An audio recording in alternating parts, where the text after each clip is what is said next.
أعوذ بالله من الشيطان الرجيم بسم الله الرحمن الرحيم أرأيت الذي يكذب بالدين فذلك الذي يطعم اليتيم ولا يحض على طعام المسكين فويل الذين هم عن صلاتهم ساهون الذين هم يراءون ويمنعون الماءون رب اشرح لي صدري ويسر لي أمري واحلل عقدة من لساني يفقهوا قولي بسم الله الرحمن الرحيم. As you've just heard, I will be doing the tafsir of Surah Al-Maoon. And Surah Al-Maoon is a very is it is it is a surah, right? Quality of it. Surah Maoon is considered to be Makki surah by majority of the scholars. But some of the scholars say that half of it is Makki and half of it is Madni. And this is inshallah something that I will discuss later on as well. The main point of this surah is that it's about the people who do not care even about the smallest kindness. What does this mean? Basically, a person who does not even smile at others. And isn't that such a bold thing to do? How do you even reach such a state, right? Well, the surah outlines how a person gets to this state, right? It showcases what you have to do and the the actions it takes one by one to be such a person who don't even care about the smallest kindness. The surah itself, one of the surah itself, Al-Ma'un means smallest kindness. The Sahaba used to use Al-Ma'un for zakat as well, which is something inshallah I will also explain later. Now the first ayah, right? Which is, have you seen him who denies the recompense? Recompense means giving compensation, which in this context refers to the day of judgment when we will be given our fair compensation for good and bad deeds. This is a rhetorical question from Allah subhanahu wa ta'ala. And this is a question he later on gives the answers to. He tells the people the attributes of the people need to deny this recompensation, right? Another thing is, how can you deny faith in the first place? How can you deny recompense? How can you be yuqazzib, right? Imam Ghazi rahmatullah alayhi says that the denial of faith comes from the disbelief in the hereafter. So if you don't believe there are consequences of your actions, you are easily able to justify your wrongdoings. You could pray 5 times a day and it would not matter if you do not believe in the hereafter and the day of judgment. It would just be an act because the belief in the day of judgment is one of the main pillars of Islam. Once you don't believe in that, you don't believe there are any consequences for your actions. You don't have a reason to do good things. The second ayah is for that is he who drives away the orphan. This is an answer. It tells the attributes of the person who denied the recompense. It shows the second side of the coin. Right? Let's say the first side of the coin is that it's the person who denies faith, which is a crime against Allah. And then the second side of the coin is it's a crime against humanity as well, because the word for drive has also been used in the Quran as push, and often can be understood as what do you call majority or like poor people, right? Pushing away poor people, people that come for you when they're needy, when they need gold or when they're in need, and you're pushing them away. You're driving them away. That's a very horrid type of thing. Not because you don't believe in recompensation, you are led to do things that are crimes against humanity. It shows there's a connection between ayat 1 and ayat 2. Another thing that I would like to highlight is that the word bazalik, right? Its literal meaning in Arabic means that, right? Zalika. And even in when politicians talk, right, they use it as a form of jest, as a form of taunt. I heard it from that man. Here, it can also be understood that's how it's being used. That it's being used to describe the prominent leaders of the Quraysh, the ones who were the political leaders, especially people like Abu Lahab. Why? Because he was one of the people that handled the gold in Makkah, and thus he would have the most opportunities to mishandle the property and gold of the orphans.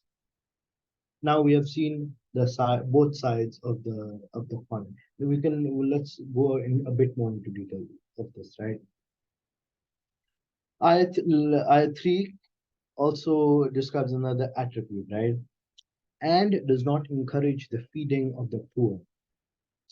Well, okay, one of the meanings of this ayat is that the leaders of Quraysh, or even political leaders of today, they do not encourage the feeding of the poor. The thing with political leaders is that their top priority is with those who give them the position, the rich. Why would political leaders care about the poor? Why fight for someone's rights that they won't benefit them? If you do fight for their rights, the people will say, why don't you feed the orphan or the poor who are there when you eat? So the leaders have to become the example, which they don't want to do. It becomes a gentleman's argument. You help me out, I'll help you out, right?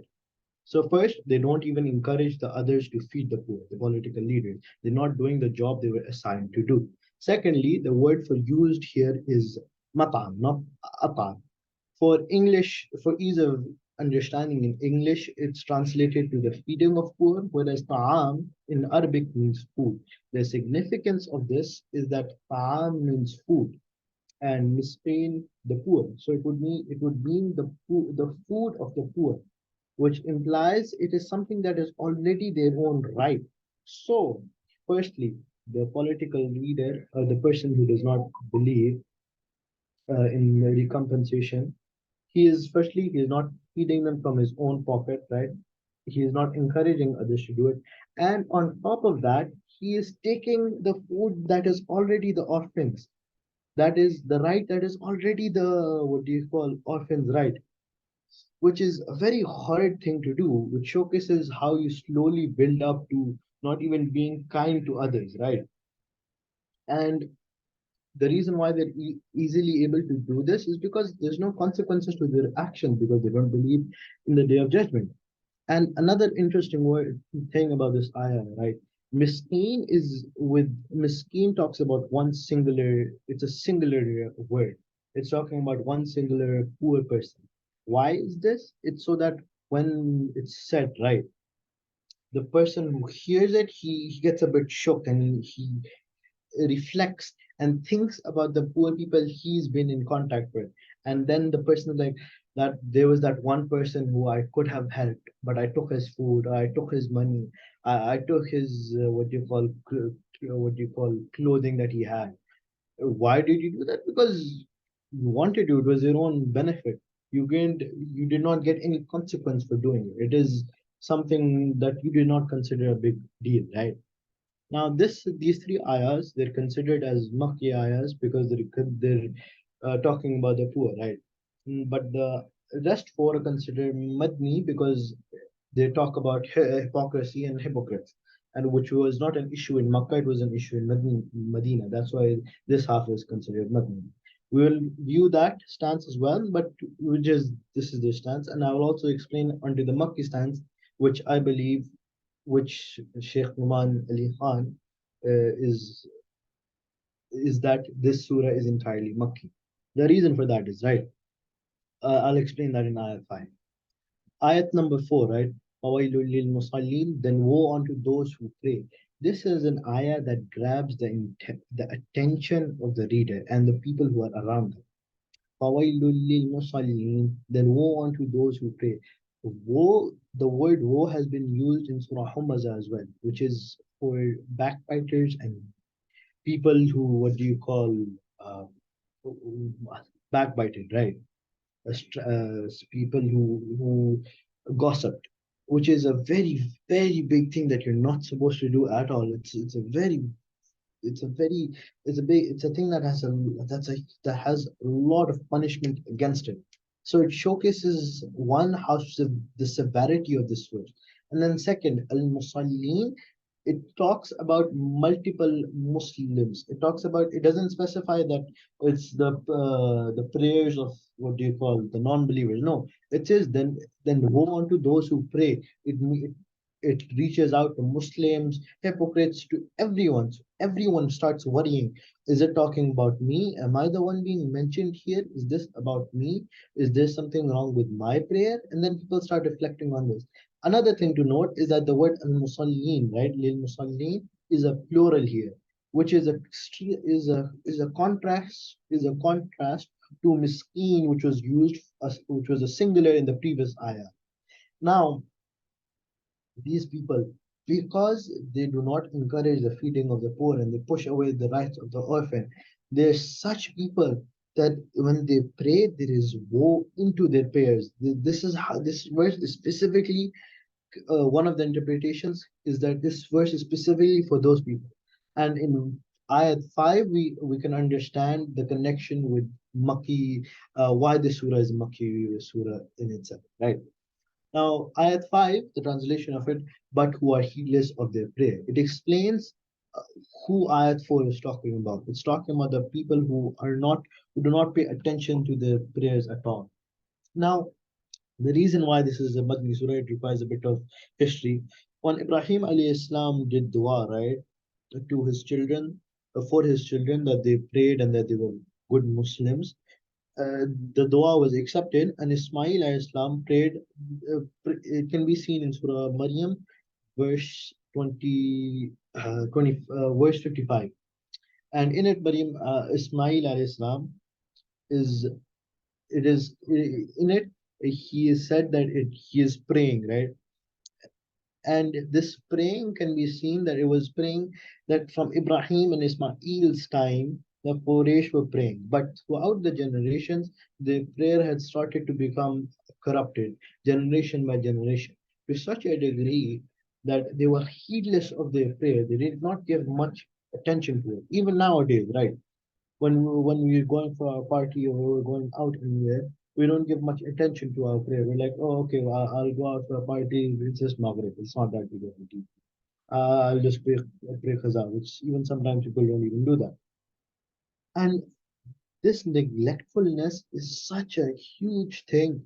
It has the same punishment as the punishment for those who backbite, has the same punishment of the people who gossip, which can be seen in ayat number 4. And another reason of why prayer is so important, right? Why is such importance given to prayer? We've already established the relation between the Makki people and the surah. It's talking to them, and it's saying to them, you've missed your prayers. You used to know how to pray. You don't pray anymore. You don't give the poor their rights. You're not doing what you're supposed to be doing. And the reason why prayer is so important, right? In Surah Baqarah, ayat number 143, Allah subhanahu wa ta'ala says that He will never waste your iman when He talks to Musa alayhi Islam. And it means iman is interchangeably used with prayer. Wait 1 second.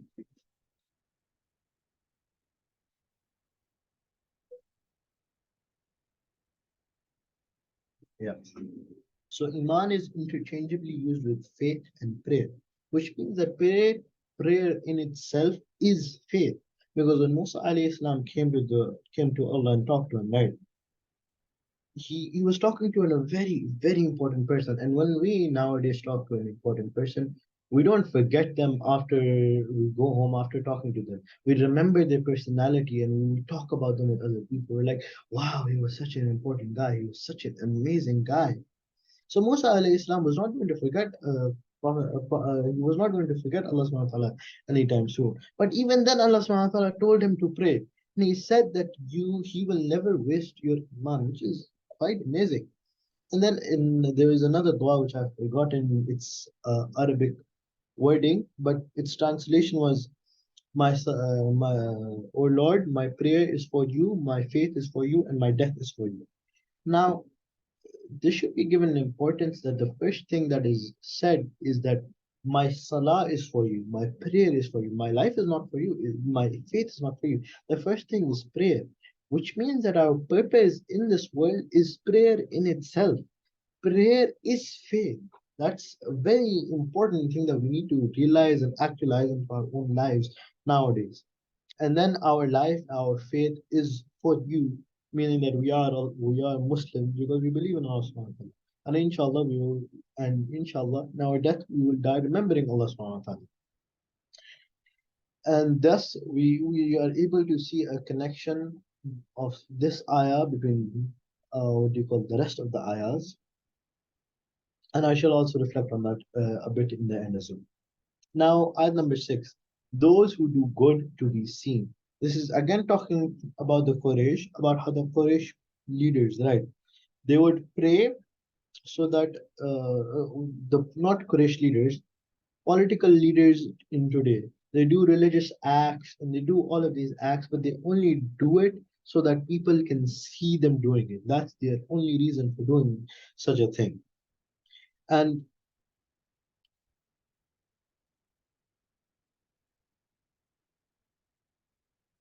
and because this another connection, because people are already heedless of their prayer, they don't give much importance to it, right?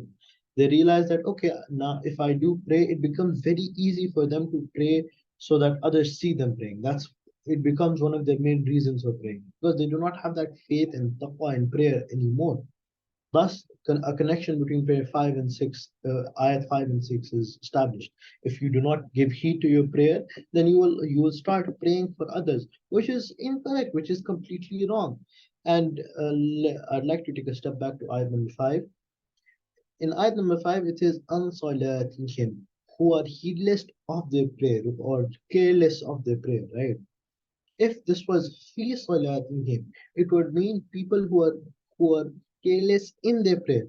If this was so, we would all have been all in grave danger, because nowadays when we pray, right, we forget one or two rakahs, we pray what you call five rakahs or three sujood, and we don't realize that, which is it would have been a huge thing. But this showcases the mercy of Allah subhanahu wa ta'ala, because He says, heedless of their prayer, of their timing, of when they should pray and when they shouldn't pray. It showcases that even here, Allah subhanahu wa ta'ala showing their mercy, showing His mercy to people who are not praying their prayers and not giving the orphan their due, which are both major things that we're supposed to be doing. Why? Because orphans, right? Orphans hold a very special place. Because one, the Prophet ﷺ himself was an orphan. And orphans are one of the people that should be pitied the most, because they have no one to look after. They have no parents, they have no family that takes care of them. Whatever they make in this world is from their own, what do you call, they don't have anyone to look after them, right? That's why orphans have, there's a lot of importance to orphans. That's why you cannot just go against their rights. And so now political leaders, they what do you call, they act selfishly, they show off in their prayer, and they only pray for the people. And the entire because of the entire culmination of everything that has been stated here, right? Because of the one by one, slowly by slowly, the actions, the denial in faith, which leads to crimes against Allah, which leads to crimes against humanity, which can be seen throughout this entire, what do you call, surah. It culminates to and withhold small kindnesses from people. They come to such a degree that their heart becomes so hard that they say small things such as a neighbor asking for, oh, could I have some sugar? Could I have some sugar? And the person just closes the door on them and says, no, I will not do that. They don't smile at each other. They don't do small acts of kindness that are literally nothing, that are meaningless, that are so minuscule. It's not even important. And the reason why the Sahaba used this word Maoon for what do you call for the zakat was because that is how small they considered zakat to be. They considered the zakat to be insignificant because it's only 1/40th of their entire wealth. And that is a very, what do you call, that showcases the greatness of their faith. How they were very easily able to say that, oh, it's so little. It's part of our, what do you call, that's what zakat is. So that's one of the other meanings of this verse, is that they withhold zakat from people as well. And the, what do you call, ending of this is that people who do such things, right? It all starts, as Imam Razi Rahmatullah alayhi said, it all starts from having no belief in the hereafter. And then slowly by slowly, one by one, you come to such a degree that your heart becomes so hardened, so hard that you cannot be kind to people. It becomes very hard to do good deeds. You do good deeds just to showcase people, which is not something you're supposed to do. And two things, I should say this and I should inshallah end this off. Two things to keep the heart soft is prayer, how you pray. You should make sure that you pray your prayers on time. Start with what you call Isha and Fajr and then move on.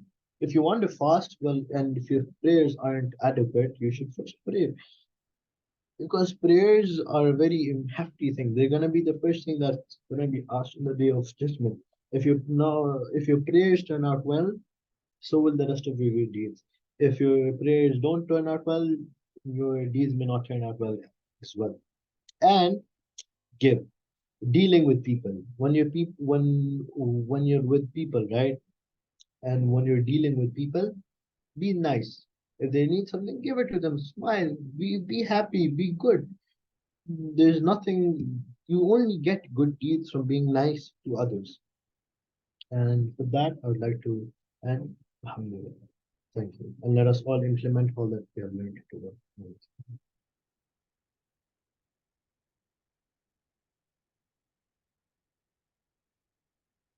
Sure, come down. You're done? Yeah. Okay, Jazakallah.